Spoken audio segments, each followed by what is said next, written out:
Let's have a quick look at how my germination of the rye is going.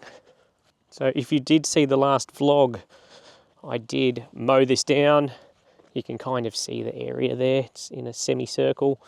Got the scarifier out, threw some seed down, and we have germination.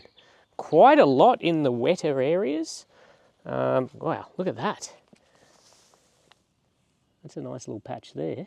I'm not sure how well it will come up on camera, but yeah, all these little thin ones, that's the rye coming through.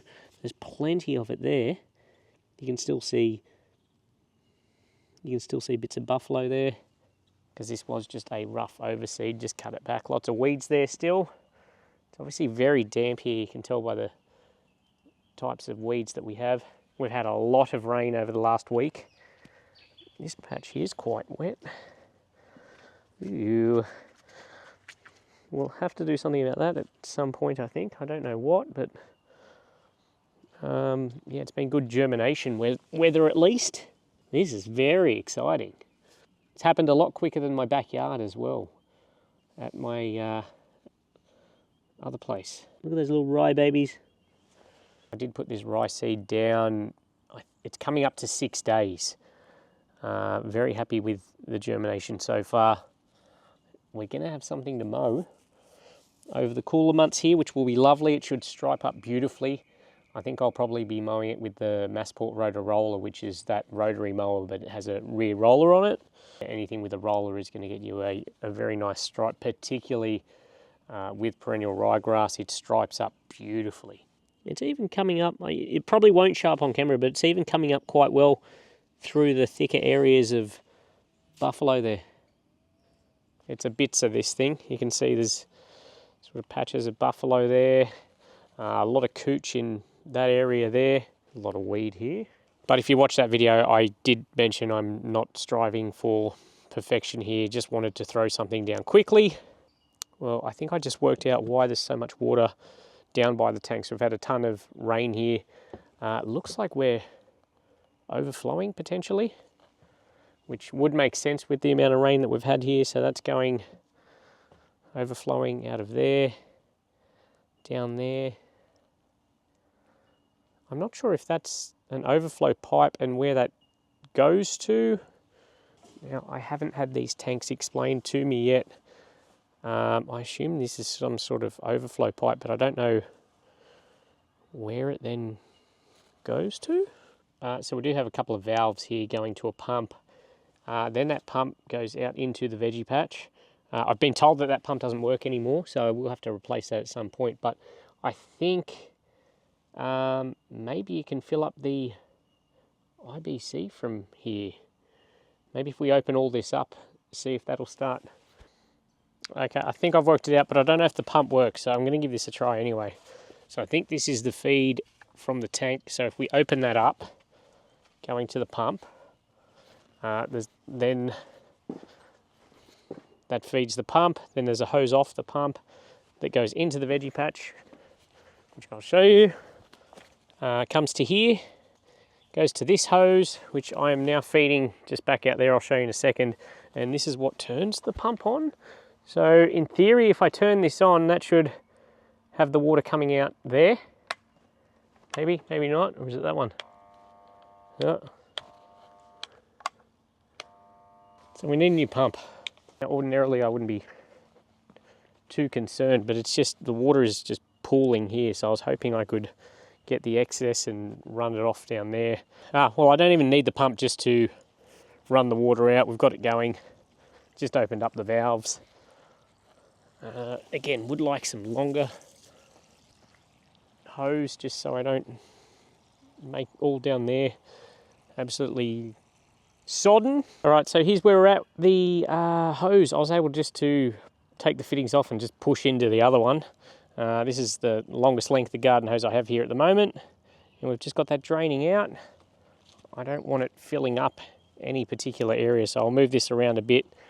Just want to get it so we're not overflowing from that tank and just making the air all wet and soggy. I mean, it already is, but if we can alleviate some of that, that's probably a good thing, because I think we're getting more rain. So I did assume this, but I thought I'd just make sure all 3 tanks are full. So that must fill that, then it must overflow into that, overflows into this, then overflows out there. So yeah, unless I want that water all pooling around there, definitely need to run it off down there. You can go too. So there we go, that's stopped that leak, which means that this won't continue to pull water all while the tanks aren't full anyway. So I'm going to keep it, it's just started raining again anyway, so I'm going to keep it draining it for a little bit. But at least we worked out how something works today. So that's a good thing. I'd much rather be dealing with excess water at this point in time rather than a lack of water through drought. So I just wanted to venture down to the back of the property because I haven't been right down there yet. And as I got down the back here, or the start of the bush anyway, the deer were just about 20 metres that way. They skedaddled as soon as they heard my footsteps, but I'm going to see if we can spot them now. They're very quick, and it's very hard to be quiet with all this leaf matter around. They do come up here quite a bit in the mornings and the evenings apparently. Oop. I feel like I'm on that show alone. Now they are cool to look at, and it's cool to see some animals around, but apparently they're a bit of a pest and they do eat your plants. Right there is some of their droppings, and that is full of nutrition. No, I'm just kidding. I mean, it might be, I don't know, but you won't catch me eating it. Surely we'll be able to see them from up here. Oh my god, wish that phone would shut up. Oops.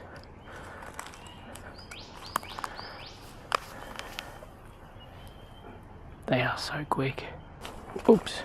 So it's about a 50-metre drop to the back property line, over about 200 metres out. This first bit isn't so bad, quite easy to get through, but I haven't found an easy way yet for the bottom bit. I don't know how every step I take is loud. They shoot off, you cannot hear them. It's quite thick through here. So yeah, you can see the drop already. One tumbled over at some stage.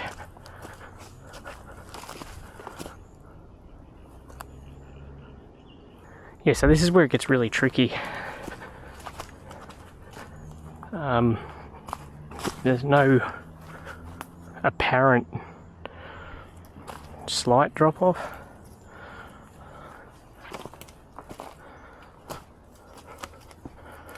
Oops, now that is super slippery.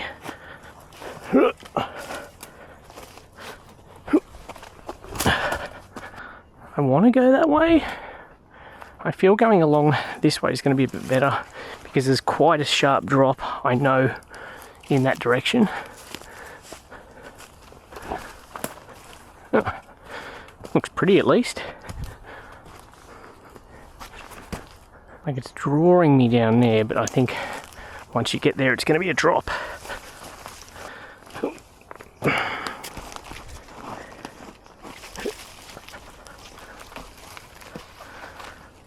So much moss. Ooh, icky.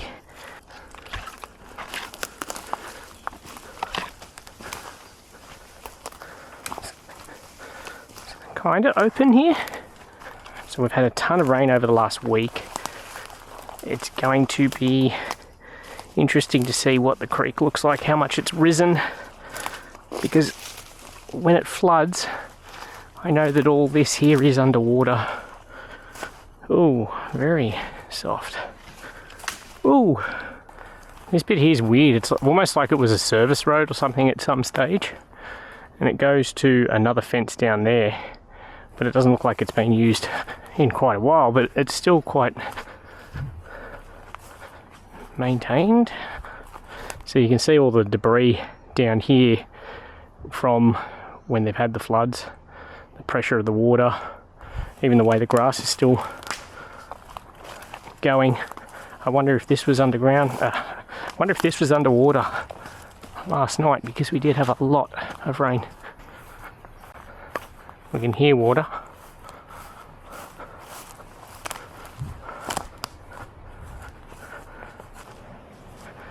and we can see it. That looks like that has fallen very recently. So this is the property line where we meet the water.